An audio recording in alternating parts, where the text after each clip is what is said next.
Our mission is to ensure or help to prevent any other parents from becoming part of this awful club, and to raise awareness with our teens about the choices that they make behind the wheel of the car, because having your licence it's a privilege, it's not a right.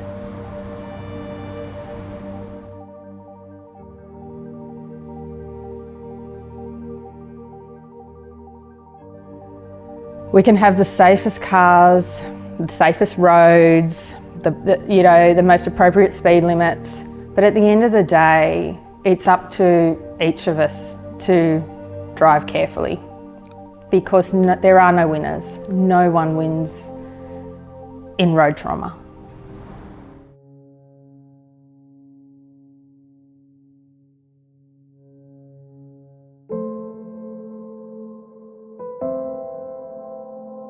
I had come home that day early from work to wrap some Christmas presents for the kids. A few sirens had gone past the back fence. I checked Facebook for the local information page to see there was a description of a car similar to the one that our babysitter had used at the time. My husband and I rushed down to the scene. I was running out of the car across bits and pieces of broken glass because the car had basically exploded into two pieces, and I remember running to the front end of the car, and a young man had driven past, and he said, "Are you her mum?" And I said, "Yes." And he said, "I'm so sorry, I tried everything that I could." And later on I realised that he meant that he'd attempted CPR on Elle and he couldn't revive her. And I think that that is so traumatic for me, as well as the person that was driving the car. And one man had said that she had the most beautiful blue eyes and that he just watched the colour drain out of them. And I think that really affects me daily, so I can only imagine what effect it has had on him and the rest of the emergency services that had to deal with that confronting scenes.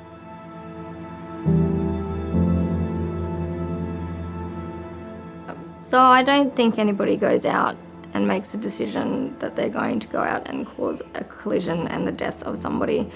If you allow yourself to become that distracted on a road, you are going to end up with a deadly consequence, and that's really something that people don't think of, They've driven this road 1,000 times.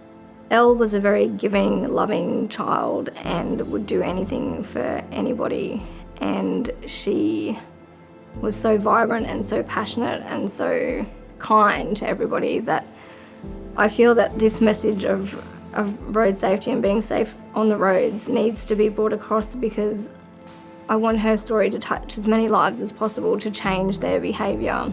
You have a responsibility on the road to make sure that you are safe and that the other road users are safe.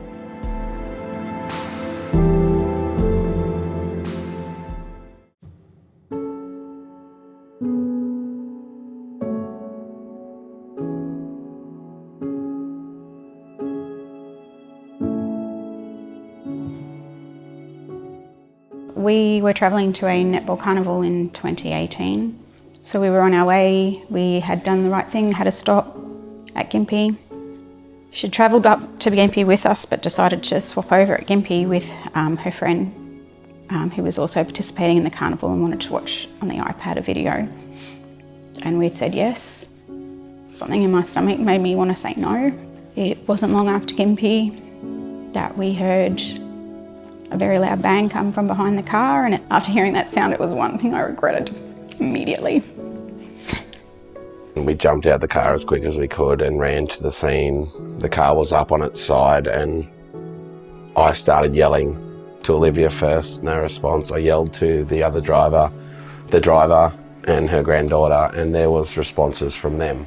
Someone passed me a pair of scissors, I don't know where they came from, and I remember when I cut the seatbelt, just seeing Olivia's, I didn't know it was at that time, but her lifeless body just drop. I went around the back of the car and I saw the man carrying her. He wouldn't let her go. And I remember asking them when they first laid her down, has she got a pulse? And they said no. And it wasn't until they pulled the blanket over her head that I realised she was gone.